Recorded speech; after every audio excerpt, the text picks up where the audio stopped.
Hey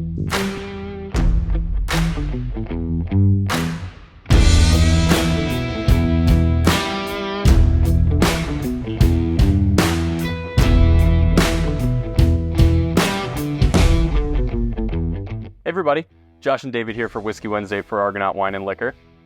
Today we thought we'd do something a little different, just show you kind of some of our favorite everyday drinkers. Things that, we should always have on the shelf, but might go, a little unnoticed, if you're always hunting for certain things. So we've got some awesome whiskeys here, and, coming up this week here at Argonaut, we are doing our inventory. You might have noticed the shelves looking a little bare, that's why, just so we don't have to count everything, but on that, we're closing early Sunday. Yep, closing at 8 p.m. on Sunday. And again, pardon the mess. We'll be back up in full swing on probably Wednesday of next week.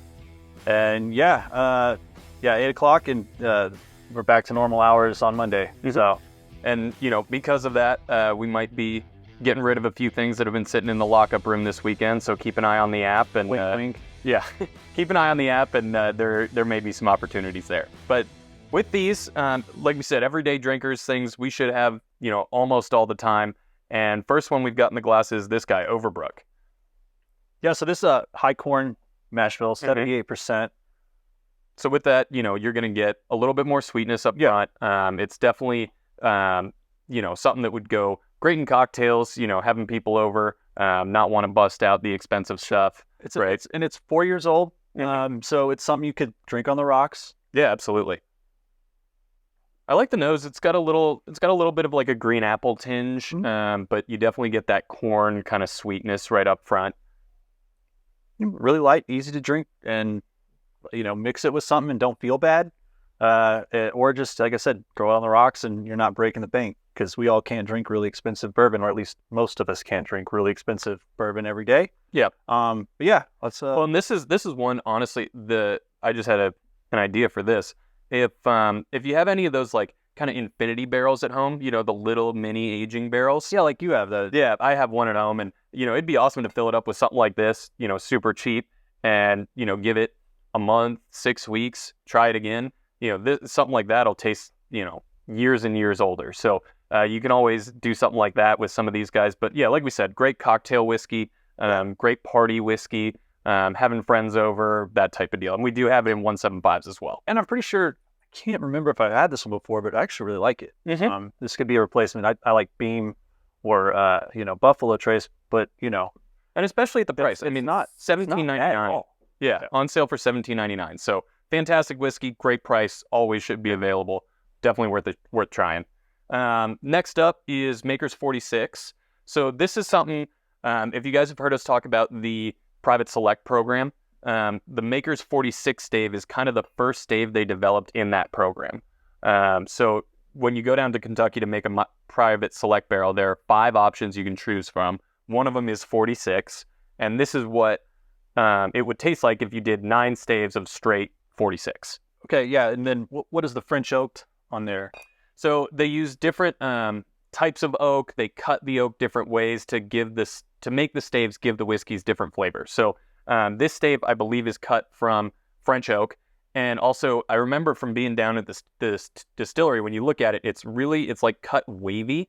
It's not like a normal stave where it's real straight. The inside's charred. It's charred fairly dark, and then it's kind of like almost bumpy across the stave. It's really cool looking. And it's pretty amazing, the science that went into the Private Select program from Maker's Mark. I'm very much looking forward to going out there in April again. It's been several years that I haven't gone, so definitely such a fun program.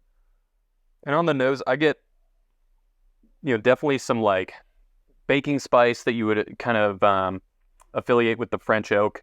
And it's kind of interesting, when you do the program, you'll put one stave of something in and it'll give it the characteristics you would kind of think. But then if you add more and more and more, it completely like veers off in a completely different direction. Absolutely. Like with the American Pure, the baked American Pure, it usually makes it sweeter until you go overboard. And then for whatever reason, it starts to get spicy, and it is a lot of fun. This is, very different. I don't get a lot of sweetness on the nose of this one. Get a lot of earth notes. But I can see what you're saying too. Yeah. And then, on the palate, I get like a maple syrup. Mm-hmm. Definitely big, kind of sweet, bold up front. Yeah, not on the palate, or not on the nose, but on the palate. Mm-hmm. The confectionery, a little bit of that too. Mm-hmm.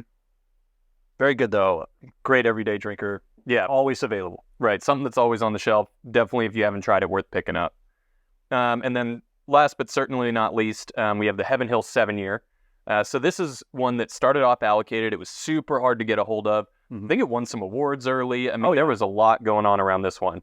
And we still have it on our allocated shelf because we don't have it all the time, but it's pretty much all the time. So if you're looking for it, it's on the end cap, kind of over by our Barrel Selects. Yeah, absolutely. And, a bunch of great whiskeys there, to try. There's a bunch of stuff that, either used to be allocated and now we're getting a little bit more of, things like the Michter's Sour Mash and American. Yeah.